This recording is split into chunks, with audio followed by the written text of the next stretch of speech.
একটু জয়েন করলো দিতে তো বুঝিনি। এবার শোনো, এবার আমি কমু এটা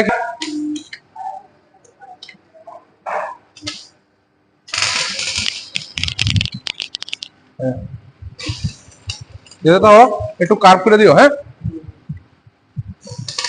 আচ্ছা, তাহলে দেখো শোনো, আমরা এই যে প্রসেসটা করছি এজেন্ট করতেছে, এটা প্রসেসটার নাম কি? এটা কি করি আমরা? Welding process. ওয়েল্ডিং জিনিসটা কি? হ্যাঁ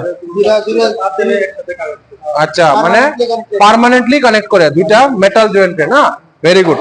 তাহলে এই যে প্রসেসটা ওয়েল্ডিং দেন করলাম আমরা প্রসেসটা, ঠিক আছে, এটারে কি টাইপ ওয়েল্ডিং কই? Arc welding. ফাইন। কেরে আর্ক ওয়েল্ডিং কই? আচ্ছা, এটা লিখছো ডিসিইএন প্রসেস है ना। আচ্ছা, ডিসিইএন লিখছো কেন এই জায়গা? কেন লিখছো?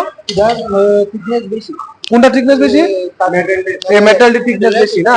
তো থিকনেস বেশি হলে কি করতে হবে? এই জায়গা হিট প্রোডিউস যাতে বেশি হয় না। ফেন। তাহলে ডিসিইএন লগা এমন একটা প্রসেস, মানে ডিসিইএন মানে কিটা? ডাইরেক্ট কারেন্ট ইলেকট্রোড কিটা নেগেটিভ। তো ডিসিইএন প্রসেসে আমরা কি করব? যে যদি থিকনেস মেটাল যদি হয়, তাহলে থিকনেস মেটাল হলে এটা কি করতে হবে? মেটাল দিয়ে প্লেটটি তো মেল্ট হতে হবে না। তো মেল্ট হওয়ার জন্যই আমরা কি করব? ওইটা ডিসিইএন ইলেকট্রোড নেগেটিভ প্রসেস আমরা কি করব? অ্যাপ্লাই করব সবসময়। ঠিক আছে, এটা তোমরা এটা জেনে রাখবো। ঠিক আছে, পারফেক্ট। প্রসেস আছে ডিসিইপি আছে, ইলেকট্রোড কি হয়? পজিটিভ। আচ্ছা, ডিসিইপি কখন আমরা ইউজ করব? থিকনেস কম দুইটা মেটাল হলে। Very good. তাহলে ডিসিইপি আমরা আর ইপি প্রসেস আমরা প্রডিউস করুম। ঠিক আছে, ভেরি গুড। তাহলে বুঝছো না এটা? তাহলে এটা কি ধরনের আর্ক ওয়েল্ডিং না? আমরা কি ধরনের জয়েন্ট পাবো? পার্মানেন্ট জয়েন্ট নাকি আমরা এখানে টেম্পোরারি জয়েন্ট পাবো? পার্মানেন্ট জয়েন্ট পাবো অলওয়েজ। Very good. আবার ঠিক আছে, এটা abstract আমরা প্র্যাকটিক্যাল কাজও এখানে করে দেখালাম সবাই। ঠিক আছে, প্র্যাকটিক্যাল কাজগুলি বুঝতে পারছো তো কিভাবে ওয়েল্ডিং জিনিসটা করা হয়? ঠিক আছে, তো আমাদের এখানে দেখো, এখানে ডাইরেক্ট কারেন্ট প্রসেস আছে। ঠিক আছে, কিন্তু অনেক সময় কি হয়, আমরা অ্যাকচুয়ালি এসিতেও করতে পারি। ঠিক আছে, ওয়েল্ডিং প্রসেসটা এসিতে করলে কি হয়, যদি এরকম যদি হয় যে 50-50 ইলেকট্রোডও আমাদের হিট জেনারেট সেম, আবার ওয়ার্ক পিস যে দুটো কানেকশন করবে ওটাতে যদি আমার হিট যদি সেম প্রডিউস করতে চাও, তাহলে আমরা এসি কারেন্ট আমরা প্রেফার করব।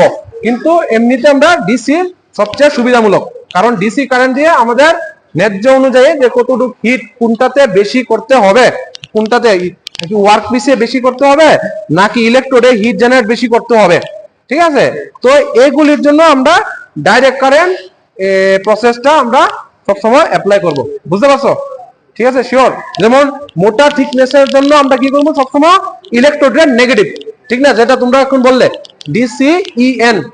ঠিক আছে, আর আমরা যদি হিট যদি মনে করো কম থিকনেস, ঠিক আছে, যেভাবে আমাদের আসবাবপত্র জিনিসগুলি বানায় থিকনেস খুবই কম হয়, ঠিক আছে, টিনের পাতের মতো থিকনেস যদি হয়, তাহলে কি আমরা ডিসি কি বলবো? ইপি মানে ইলেকট্রোড আমার পজিটিভ রাখবো।